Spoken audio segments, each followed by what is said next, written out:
എല്ലാവർക്കും നമസ്കാരം. പുതിയൊരു ജോബ് അപ്ഡേറ്റ് വീഡിയോയിലേക്ക് സ്വാഗതം. ഇന്നത്തെ വീഡിയോയിൽ വളരെ പ്രധാനപ്പെട്ട ഒരു പുതിയ ജോലി അവസരത്തെക്കുറിച്ചാണ് വിശദമായിട്ട് സംസാരിക്കാൻ പോകുന്നത്. നേരത്തെ സംസ്കൃത യൂണിവേഴ്സിറ്റിയിൽ നിന്നുള്ള ഒരു വലിയ റിക്രൂട്ട്മെന്റ് നോട്ടിഫിക്കേഷൻ പുറത്തിറങ്ങിയിരുന്നു. ആദ്യം ഈ റിക്രൂട്ട്മെന്റിന്റെ അവസാന തീയതി 2026 ഏപ്രിൽ 16 ആയിരുന്നു. എന്നാൽ ഇപ്പോൾ ഉദ്യോഗാർത്ഥികൾ കൂടുതൽ സമയം നൽകുന്നതിനായി അപേക്ഷ സമർപ്പിക്കാനുള്ള അവസാന തീയതി 2026 മെയ് 20 വരെ നീട്ടിയിരിക്കുകയാണ്. അതായത് മുമ്പ് അപേക്ഷിക്കാൻ കഴിയാത്തവർക്ക് ഇപ്പോൾ ഒരു മികച്ച അവസരം കൂടി ലഭിച്ചിരിക്കുകയാണ്. ഈ റിക്രൂട്ട്മെന്റിലൂടെ LD ക്ലർക്ക് മുതൽ assistant nursing officer, section officer, system analyst തുടങ്ങിയ നിരവധി തസ്തികകളിലേക്ക് നിയമനം നടത്തുകയാണ്. ആകെ ഏകദേശം 144 ഒഴിവുകളാണ് റിപ്പോർട്ട് ചെയ്തിരിക്കുന്നത്. അതിനാൽ വിവിധ യോഗ്യതയുള്ളവർക്ക് ഇതിൽ അപേക്ഷിക്കാൻ നല്ല അവസരമാണ്. വീഡിയോയുടെ വിശദവിവരത്തിലോട്ട് കടക്കുന്നതിന് മുമ്പായിട്ട് ചാനലിലെ വീഡിയോ ആദ്യമായിട്ട് കാണുന്നവരാണെന്നുണ്ടെങ്കിൽ സബ്സ്ക്രൈബ് ചെയ്യാൻ മറക്കരുത്. കൂടാതെ ഞാനിടുന്ന വീഡിയോ നോട്ടിഫിക്കേഷൻ ഉടനടി ലഭിക്കാൻ ബെല്ലൈക്കൺ അമർത്താം. ജോലി തേടുന്ന സുഹൃത്തുക്കൾ ഉണ്ടെങ്കിൽ അവർക്കും ഷെയർ ചെയ്തെത്തിക്കാൻ ഉപകാരപ്പെടും. ഇപ്പോൾ നമുക്ക് ഓരോ പോസ്റ്റുകളും അവയുടെ യോഗ്യതകളും പ്രായപരിധിയും ശമ്പള സ്കെയിലും ഓരോന്ന് വീതം പരിശോധിക്കാം. ആദ്യമായി രജിസ്ട്രാർ എന്ന പോസ്റ്റിനെ കുറിച്ച് പറയാം. ഈ തസ്തികയിലേക്ക് ഉയർന്ന ലെവൽ പേ സ്കെയിലാണ്.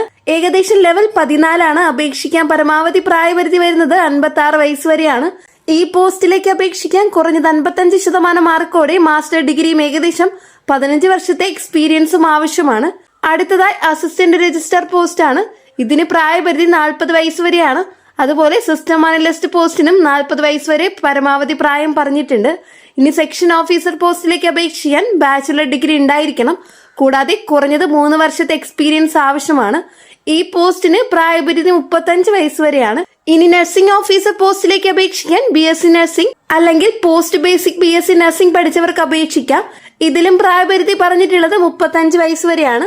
ഇനി അസിസ്റ്റന്റ് പോസ്റ്റിന് ബാച്ചിലർ ഡിഗ്രി 3 വർഷത്തെ എക്സ്പീരിയൻസും ആവശ്യമാണ്. അടുത്തത് ഗസ്റ്റ് ഹൗസ് മാനേജർ പോസ്റ്റിലേക്ക് അപേക്ഷിക്കാൻ ഹോട്ടൽ മാനേജ്മെന്റിലെ ഡിഗ്രി ഉള്ളവർക്ക് മുൻഗണന ലഭിക്കും. അതല്ലെങ്കിൽ ബന്ധപ്പെട്ട മേഖലയിൽ 1 വർഷത്തെ എക്സ്പീരിയൻസ് ഉള്ളവർക്ക് അപേക്ഷിക്കാം. ഡിപ്ലോമ ഉള്ളവർക്ക് 2 വർഷത്തെ എക്സ്പീരിയൻസ് ആവശ്യമാണ്. ഇനി ജൂനിയർ എഞ്ചിനീയർ പോസ്റ്റിലേക്ക് BTech അല്ലെങ്കിൽ BE യോഗ്യത ഉള്ളവർക്ക് അപേക്ഷിക്കാം. ഇനി അടുത്തത് പേഴ്സണൽ അസിസ്റ്റന്റ് പോസ്റ്റിന് ബാച്ചിലർ ഡിഗ്രിയും സ്റ്റീനോഗ്രാഫി പരിജ്ഞാനം ആവശ്യമാണ്. കൂടാതെ കുറഞ്ഞത് 2 വർഷത്തെ എക്സ്പീരിയൻസ് വേണം. ഇനി പ്രൊഫഷണൽ അസിസ്റ്റന്റ് പോസ്റ്റിന് ലൈബ്രറി ആൻഡ് ഇൻഫർമേഷണൽ സയൻസിൽ മാസ്റ്റർ ഡിഗ്രി ആവശ്യമാണ്. കൂടാതെ 2 വർഷത്തെ എക്സ്പീരിയൻസ് ആവശ്യമാണ്. ഇനി ടെക്നിക്കൽ അസിസ്റ്റന്റ് പോസ്റ്റുകൾക്ക് ബാച്ചിലർ ഡിഗ്രിയും 3 വർഷത്തെ എക്സ്പീരിയൻസും ആവശ്യമാണ്. കൂടാതെ കമ്പ്യൂട്ടർ ലാബ് സംബന്ധമായ ടെക്നിക്കൽ അസിസ്റ്റന്റ് അപേക്ഷിക്കാൻ എഞ്ചിനീയറിംഗ് ബാക്ക്ഗ്രൗണ്ട് ഉള്ളവർക്ക് അപേക്ഷിക്കാം. ഇനി സ്റ്റീനോഗ്രാഫർ പോസ്റ്റിന് ബാച്ചിലർ ഡിഗ്രി ആവശ്യമാണ്. അപ്പർ ഡിവിഷൻ ക്ലർക്ക് പോസ്റ്റിന് ഡിഗ്രിയും 2 വർഷത്തെ എക്സ്പീരിയൻസും ആവശ്യമാണ്. ഇനി ലൈബ്രറി അസിസ്റ്റന്റ് പോസ്റ്റിന് ബാച്ചിലർ ഡിഗ്രിയും ഇംഗ്ലീഷിൽ മിനിറ്റിൽ 30 വാക്ക് ടൈപ്പിംഗ് സ്പീഡും ആവശ്യമാണ്. അടുത്ത് ലോവർ ഡിവിഷൻ ക്ലർക്കാണ്, LDC ക്ലർക്കാണ്. പോസ്റ്റിലേക്ക് അപേക്ഷിക്കാൻ ഡിഗ്രിയും ടൈപ്പിംഗ് സ്കിൽസും കൂടാതെ കമ്പ്യൂട്ടർ ഓപ്പറേഷൻ പരിജ്ഞാനവും ആവശ്യമാണ്. അടുത്തത് ഡ്രൈവർ പോസ്റ്റിന് 10ാം ക്ലാസ് യോഗ്യതയും സാധുവായ കൊമേഴ്ഷ്യൽ ഡ്രൈവിംഗ് ലൈസൻസും ആവശ്യമാണ്. അടുത്തത് മൾട്ടി ടാസ്കിംഗ് സ്റ്റാഫ് ആണ്. ഈ ഒരു പോസ്റ്റിന് 10ാം ക്ലാസ് യോഗ്യത മതി. അടുത്ത പോസ്റ്റ് ലൈബ്രറി അറ്റൻഡന്റ് ആണ്. ഈ ഒരു പോസ്റ്റിന് +2 ലൈബ്രറി സയൻസ് സർട്ടിഫിക്കറ്റും ആവശ്യമാണ്. അടുത്തത് മെഡിക്കൽ അറ്റൻഡന്റ് അല്ലെങ്കിൽ ഡ്രസ്സർ ആണ്. ഈ ഒരു പോസ്റ്റിന് +2 ബന്ധപ്പെട്ട മേഖലയിൽ എക്സ്പീരിയൻസും ആവശ്യമാണ്. ഇവിടെ പറയുന്ന പ്രായപരിധികളിൽ സർക്കാർ നിയമപ്രകാരം റിസർവേഷൻ ഭാഗമാകുക ഏജ് റിലാക്സേഷൻ ലഭിക്കുന്നതാണ്. എല്ലാ അപേക്ഷകളും ഓൺലൈൻ വഴി മാത്രമാണ് സമർപ്പിക്കേണ്ടത്. അപേക്ഷിക്കാൻ ആഗ്രഹിക്കുന്നവർ ഔദ്യോഗിക നോട്ടിഫിക്കേഷൻ വിശദമായിട്ട് വായിച്ച ശേഷം മാത്രം അപേക്ഷിക്കാവൂ. അപേക്ഷ ലിങ്ക് ഡിസ്ക്രിപ്ഷൻ ബോക്സിൽ നൽകുന്നതായിരിക്കും. അതിനാൽ ഈ അവസരം നഷ്ടപ്പെടുത്താതെ യോഗ്യതയുള്ള എല്ലാവരും സമയത്തിനുള്ള അപേക്ഷിക്കുക.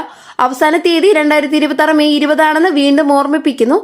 ഇതുമായി ബന്ധപ്പെട്ട് നിങ്ങൾക്ക് എന്തെങ്കിലും സംശയങ്ങളുണ്ടെങ്കിൽ കമന്റിലൂടെ രേഖപ്പെടുത്തുക.